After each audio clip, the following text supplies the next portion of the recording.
সবাই already preparation নিয়ে ফেলেছো। আর আজকের আমি এই ভিডিওতে তোমাদের ভূগোলের একদম লাস্ট মিনিট সাজেশান নিয়ে আমি আলোচনা করব। দেখো, ভূগোল সাবজেক্টটা খুব কম পড়ে কিন্তু অনেকটা বেশি নাম্বার পাওয়া যায়। আর আজকের আমি বড় কোশ্চেনগুলো নিয়ে আলোচনা করব। আর এই বড় কোশ্চেনগুলো আমি একদম বলে দেবো, মাত্র গুটি কয়েক কোশ্চেন, মাত্র কয়েকটা কোশ্চেন পড়লেই কিন্তু তোমাদের প্রত্যেকটা প্রশ্ন তোমরা কমন পেয়ে যাবে। দেখো, একদম চ্যাপ্টার অনুযায়ী একটা দুটো করে কোশ্চেন দেবো, তার মধ্যে একটা করে শিওর কমন পাবে। আর সেটাই আমি বলে দিলাম, তোমরা বিগত বছরগুলোতেও কমন পেয়েছো। এবং এই যে ভূগোলের যে মানে একদম খুব কম পড়া হয়, খুব কম পড়ে তোমরা পেতে পারো। যেমন অন্যান্য সাবজেক্টে অনেকগুলো করে চ্যাপ্টার থাকে, অনেকগুলো করে পড়ে তোমরা কিন্তু সেখানে কমন পাও। এখানে কিন্তু সেরকমই নয়। আর তাও ভূগোলের যে কটা চ্যাপ্টার আছে তোমাদের মাধ্যমিকের, সেই চ্যাপ্টারগুলোর মধ্যে সব চ্যাপ্টারগুলো তোমাদের কিন্তু বড় কোশ্চেনের জন্য পড়তে লাগে না। কোন কোন চ্যাপ্টারগুলো থেকে 5 নম্বরের কোশ্চেন আসবে আর একদম শিওর করে কমন পাবে, সেটাই আমি আজকে তোমাদেরকে জানিয়ে দেবো। একদম গুটি কয়েক কোশ্চেন, ঠিক আছে? তাহলে প্রথমে আমরা তোমাদের 5 নম্বরের কোশ্চেনও তোমাদেরকে বলে দিচ্ছি, ভালো করে তোমরা খেয়াল করে নাও, ঠিক আছে? এখানে ভূগোলের দুটো পার্টে ভাগ করা আছে, একটা হচ্ছে প্রাকৃতিক ভূগোল, একটা হচ্ছে আঞ্চলিক ভূগোল। আমি প্রথমে প্রাকৃতিক ভূগোলের কোশ্চেনগুলো তোমাদের বলে দিই। দেখো, তোমাদের প্রথম যে বইয়ের চ্যাপ্টার আছে বহির্জাত প্রক্রিয়া, এই বহির্জাত প্রক্রিয়া থেকে দুটো কোশ্চেন বলবো, ঠিক আছে? একটা হচ্ছে হিমবাহের ক্ষয়কার্যের ফলে গঠিত ভূমিরূপ চিত্র সহ আলোচনা করো। হিমবাহের ক্ষয়কার্যের ফলে গঠিত ভূমিরূপ চিত্র সহ আলোচনা করো। যে কোনো তিনটে হচ্ছে ভূমিরূপ আলোচনা করলেই হবে। এর সঙ্গে অর দিয়ে আরেকটা কোশ্চেন, হিমবাহ ও জলধারার মিলিত কার্যের ফলে গঠিত ভূমিরূপ চিত্রসহ আলোচনা করো, ঠিক আছে? এই দুটো কোশ্চেন করে যাচ্ছ, এর মধ্যে একটা কোশ্চেন শিওর পেয়ে যাবে। এখান থেকে এক্সট্রা একটা কোশ্চেন দেবো, এক্সট্রাটা তোমরা জাস্ট দেখে যাবে, নদীর ক্ষয়কার্যের ফলে গঠিত ভূমিরূপ চিত্রসহ আলোচনা করো। এখানে কিন্তু ছবি আঁকতে বলা হয়, এই চিত্রসহ চিত্র তোমাদের আঁকতে বললে তোমরা অবশ্যই আঁকবে, এই কারণ ছবির ওপর বা চিত্রের ওপর কিন্তু নাম্বার থাকে। এই গেল বহির্জাত প্রক্রিয়া। দেখো, মাত্র দুটো কোশ্চেন আর তার সাথে একটা আমি এক্সট্রা কোশ্চেন দিয়েছি, হয়ে গেল। এবার আমি আসবো হচ্ছে এর পরের যে চ্যাপ্টার বায়ু প্রবাহ থেকে।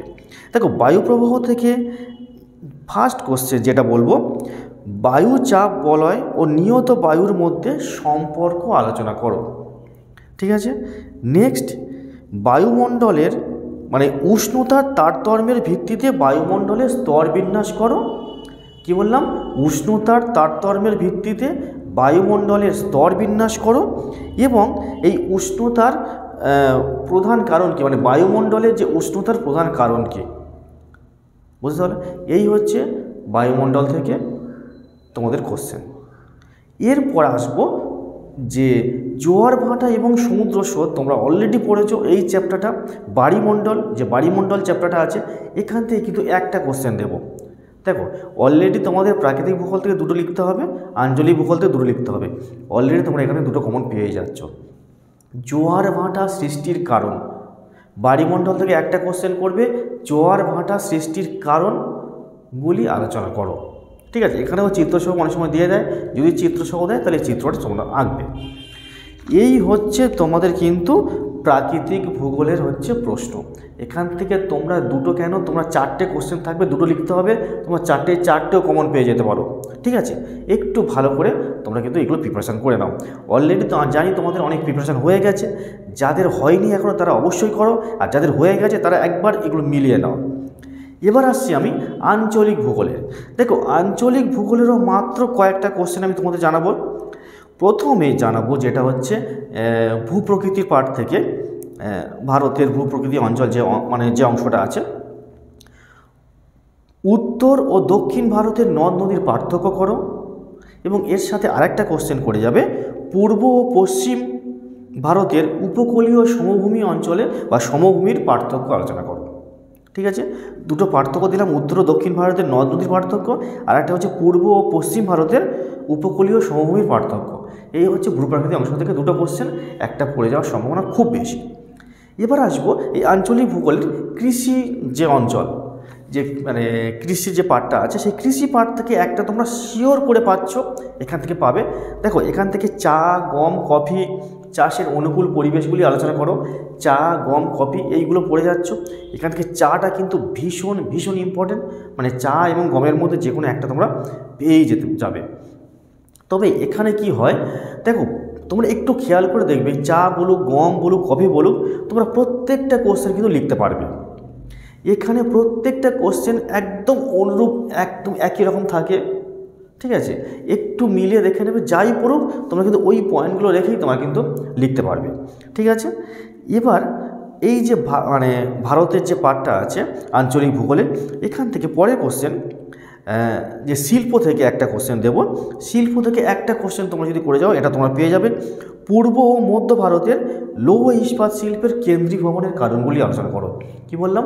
পূর্ব ও মধ্য ভারতের লৌহ ইস্পাত শিল্পের কেন্দ্রীভবনের কারণগুলি আলোচনা করো। আর এরপরে যেটা হচ্ছে ভারতের জনসংখ্যা পাঠ থেকে আছে, জনসংখ্যা পাঠ থেকে একটা কোশ্চেন বলবো, এর সাথে একটা এক্সট্রা একটু দেখে যাবে। সেটা হচ্ছে প্রথম কোশ্চেনটা জনসংখ্যা থেকে, ভারতের অসম জনসংখ্যা বণ্টনের কারণগুলি আলোচনা করো। এটা কিন্তু মোস্ট ইম্পর্টেন্ট কোশ্চেন। ভারতে অসম জনসংখ্যা বণ্টনের কারণগুলি আলোচনা করো। আর এর সাথে একটা এক্সট্রা কোশ্চেন তোমরা করে যাও, ভারতের নগরায়নের সমস্যাগুলি আলোচনা করো। ভারতের নগরায়নের সমস্যাগুলি আলোচনা করো। এই হচ্ছে মাত্র কয়েকটা কোশ্চেন, ঠিক আছে? এই কটা কোশ্চেন তোমরা যদি করে যাও, তোমরা কিন্তু শিওর করে এখান থেকে তোমরা পেয়ে যাবে। এবার আমি এর মধ্যে থেকে কয়েকটা কোশ্চেন বলবো, যারা একদম পড়োনি, যারা এই মুহূর্তে ভাবছো পড়বো, এরকম কিছু কিছু স্টুডেন্ট থাকে, তারাও আমাদের কাছে খবর রাখে, জানায় যে আমাদের স্যার একদম লাস্ট মিনিটে মাত্র কয়েকটা নাম্বার, 5 নাম্বারের জন্য কিছু সাজেশান দিন। তাদের জন্য বলবো, দেখো বহিজাত প্রক্রিয়া থেকে তোমরা যদি হিমবাহের ক্ষয়কার্যের ফলে গঠিত ভূমিরূপ করো, একটা কোশ্চেন করবে। তারপর চা, গম, কফির মধ্যে একটা তোমরা পাবে, এখান থেকে পাবে একটা। তারপর তোমাদের দেখো হচ্ছে জোয়ার ভাটারা যদি করে যাও, জোয়ার ভাটারা পড়ে যাবে 3টে। আর একটা হচ্ছে তোমরা যদি করো পূর্ব ও মধ্য ভারতের লৌহ ইস্পাত শিল্পের কেন্দ্রীভবনের কারণ। এই হচ্ছে 4টে কোশ্চেন। আর একটা হচ্ছে ভারতের অসম জনসংখ্যা বণ্টনের কারণগুলি। 5টা কোশ্চেন তোমরা যদি পেয়ে যাও, এখান থেকে তোমরা কিন্তু 4টে পেয়ে যেতে পারো। দেখো এটা কিন্তু খুব রিস্ক নিয়ে বললাম, তবে তোমাদের জন্য এটা কিন্তু একদম লাস্ট মিনিট। যারা 5 নাম্বার চাইছো, দেখো ভালো রেজাল্টের জন্য এত কম পড়ে হয় না, 4টে করে। তাহলে যারা শুধু 5 নাম্বার চাইছো, তাদের জন্য এই সামান্য 4-5টা কোশ্চেন তোমরা করে যাও।